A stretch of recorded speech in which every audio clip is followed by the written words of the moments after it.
Hello dear friends, this is Nikki Man और आप सभी का मेरे चैनल पर स्वागत है।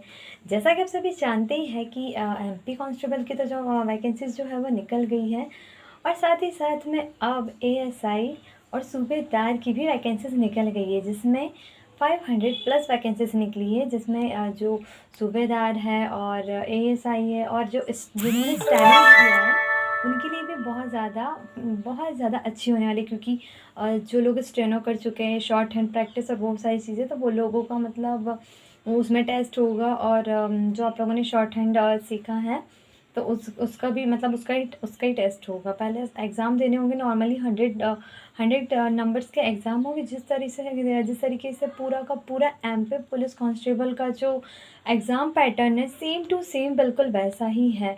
बस बात यह है कि उसमें थोड़े से एक्स्ट्रा क्वेश्चंस हो सकते हैं।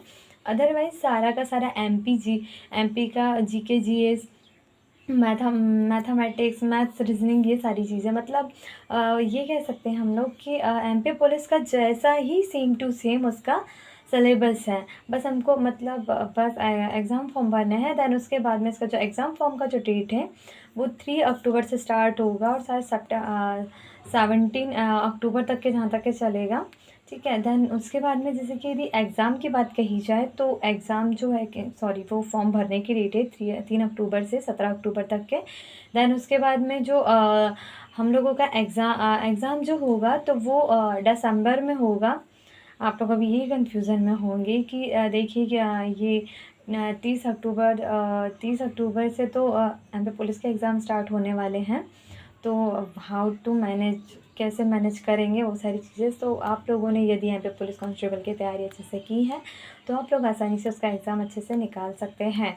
और एएसआई जो है वो बहुत अच्छा पद है और उसका सैलरी भी बहुत अच्छा खासा है। और उसमें अलग अलग लाइक उसमें अलग अलग इसमें अलग अलग पदों पर भर्तियाँ निकली हैं। एएसआई की शायद पूरा टोटल मिला के 500 प्लस वैकेंसीज़ है, जिसमें से आप सूबेदार के लिए भी भर सकते हैं और एएसआई के लिए भी यदि आप एलिजिबल हो तो। सो आप लोगों को यदि आप लोगों को मतलब इसका जो रूल बुक है यदि वो आप लोगों को चाहिए होगा तो फिर आपको गूगल पर जाना है, mp government.in वेबसाइट को विज़िट करना है। दैन उसके बाद में आप लोगों को वहाँ पे एक नोटिफिकेशन वहाँ पे रेड कलर के इसमें साइन दिखाई देता है नोटिफिकेशन में। सो आप लोग वहाँ से उसको पिकअप कर सकते हैं, मतलब डाउनलोड कर सकते हैं। वो एज अ पीडीएफ के ज़रिए वो आप लोगों को मिल जाएगा। आप लोग उसको आसानी से पढ़ सकते हैं, देख सकते हैं कि उसमें कैटेगरी वाइज कितना कितना आरक्षण दिया गया हुआ है। वैसे मैंने देखा है SC ST को ज़्यादा आरक्षण दिया गया, 60% और 20% ST को।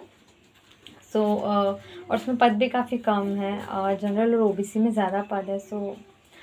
आई थिंक बहुत सारे लोग इस वैकेंसी का इंतज़ार कर रहे थे। वो इंतज़ार ख़त्म हो चुका है, क्योंकि अब एएसआई की जॉब आ चुकी है, साथ ही साथ सूबेदार की भी। तो आप लोगों को जिनका स्टेनो है, जो एलिजिबल है, जिनकी एलिजिबिलिटी है इसके लिए, तो आप लोग ज़रूर भरें और एग्ज़ाम्स दें। और मेरी गुड विशेस आप सभी के साथ हमेशा है। Thank you so much everyone.